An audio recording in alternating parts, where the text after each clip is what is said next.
Taronga Zoo is for the wild. And all the seals you're going to be meeting today, well, they're either rare, rescued, or have been relocated. But all of these very special seals are our ambassadors for the wild.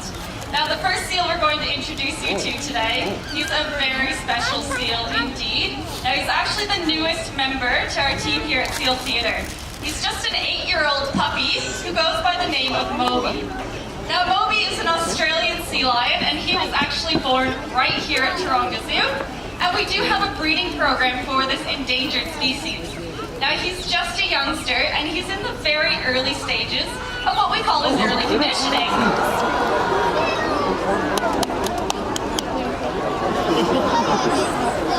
Doesn't get much cuter than that.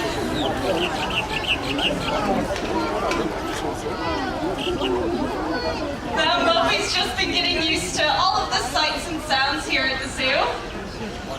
And what we're doing is just introducing him to a new environment.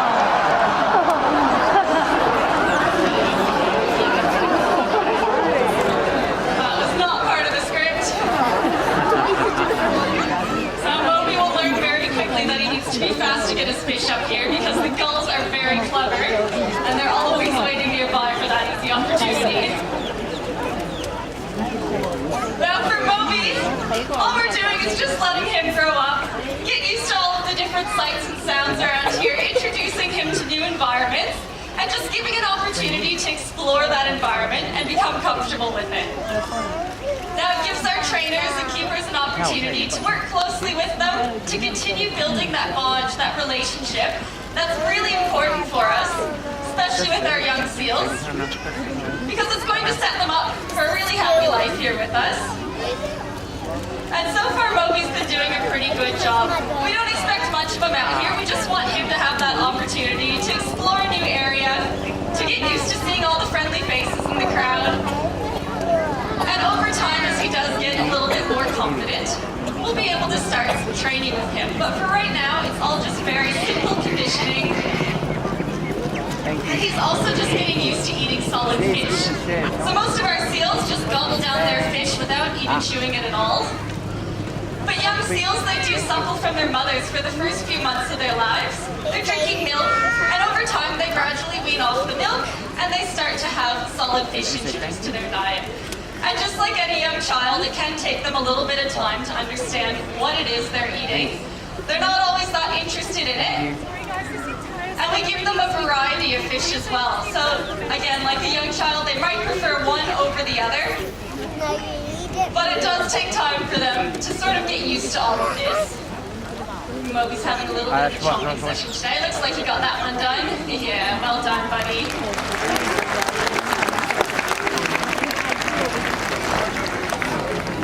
And that's pretty much how we always start off training our young seals. Again, just bringing them out here, allowing them to explore their environment.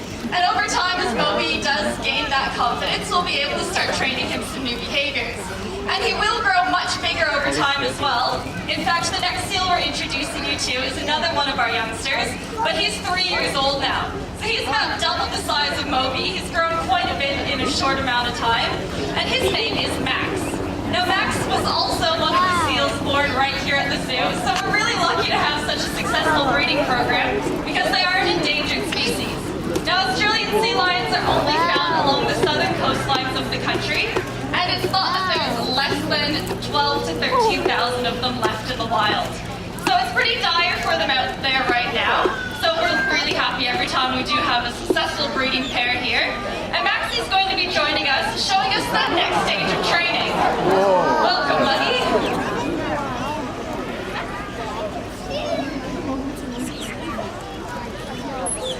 Now that's the very quiet vocalization that Australian sea lions have. Now you can see Max is already quite a bit bigger than Moby. Moby's weighing in around 30 kilos. Max here is about 60. And he's in the next stages of his training. So what Ellie has in her hand is a training tool called the target pull. That's pretty straightforward. Yeah, you did a good job. Now that target pull just acts as an extension of Ellie's arm. Max knows to touch his nose to the end of it. Just like that. And each time he's successful, you can hear Ellie blowing that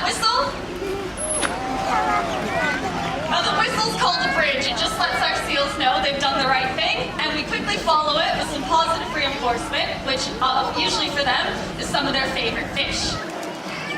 Now the behavior that Max is learning is called a high bow. We'll actually get to see the finalized version of it later on in the show from one of our other seals. But over time, he'll be able to jump out of the pool and touch that center ball with his nose.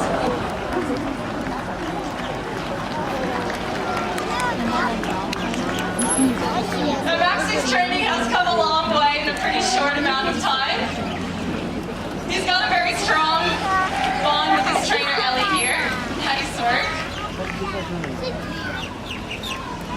And whenever we're training seals new behaviors, we always start by taking the finished behavior, breaking it down into smaller steps, and building it up over time. So that's what Ellie and Max were showing us. You did a pretty good job today.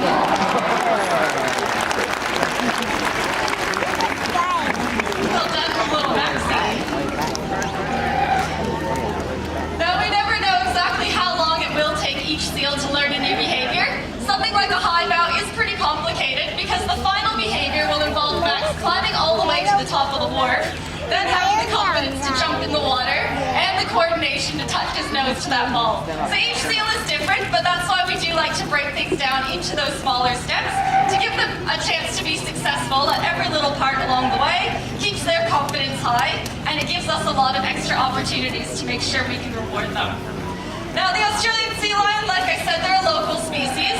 We're going to head across the ocean though to the west coast of the United States with a species that we're all probably pretty familiar with, and that's the California sea lions.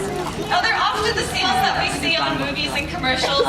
They're often found interacting pretty closely with humans as well. And they're doing quite well out there in the wild. They're a very dynamic species. Now this here is Cisco. You can see it looks quite different from Max and Moby who were out here earlier, and they also sound very different as well.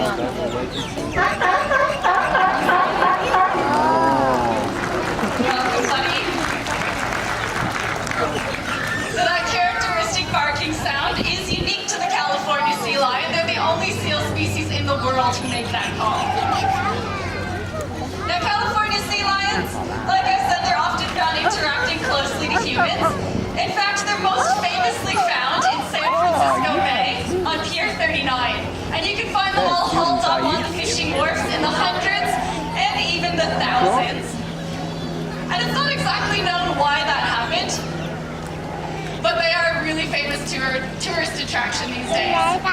Now this guy here, he's learning a couple new behaviors. He's learning to interact with some new toys. Now we're always trying to keep our seals' minds busy and active.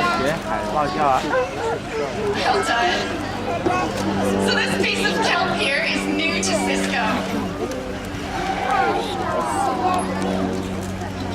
And whenever we're introducing our seals to new objects, we always take it slowly. Sometimes they're a little bit apprehensive and nervous. They're not exactly sure what they're supposed to do with it. But it does take a few weeks, and over time, we can start training them to interact with it in a really purposeful way, which we can use as educational tools in our presentations.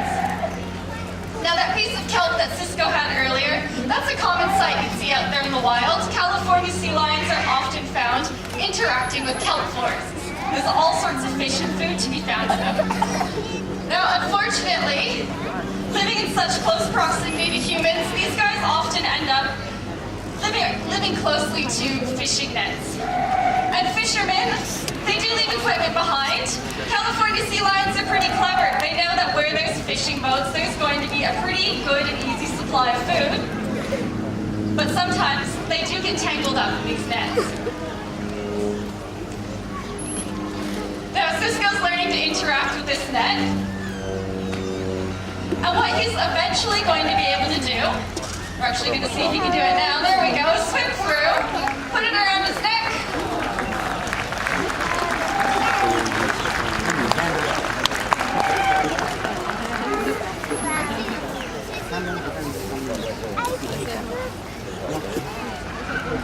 There we go. You can see Cisco's looking a little bit uncomfortable. But Danielle gives him a lot of positive reinforcement to let him know that he is doing the right thing. And Cisco has that strong bond with her. He knows that he's in safe hands, and that Danielle's always going to help him get unstuck from the net as well.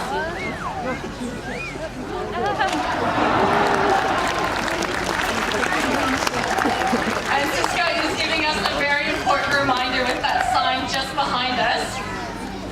Now, of course, we are overfishing our oceans out there, and it's making it harder and harder for seals, especially the California sea lions, to find their food.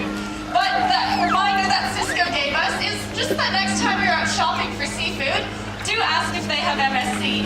Now, that very important blue and white fish tank logo on the sign there, if your seafood does have that logo, it means it's coming from a good place. It's a fishery that's supporting fish stocks, jobs, as well as the